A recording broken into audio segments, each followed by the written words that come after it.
I will talk about how can you find insights on your Wix app. We'll go to figure out the solution on how you can do that in your app. So you just follow these ways, then it's going to work with you. All you have to do inverse. So you just go down, you click here on manage down here, just click on it. So then it's going to take you to this list. It's going to show for you like this.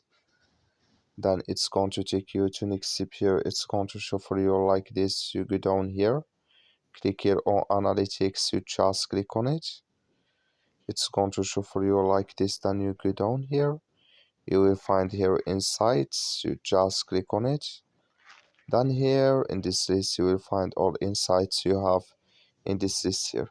That's all you have to do. That's all. Thank you for watching. Don't forget to support us by liking and subscribe. That's all. Thank you for watching.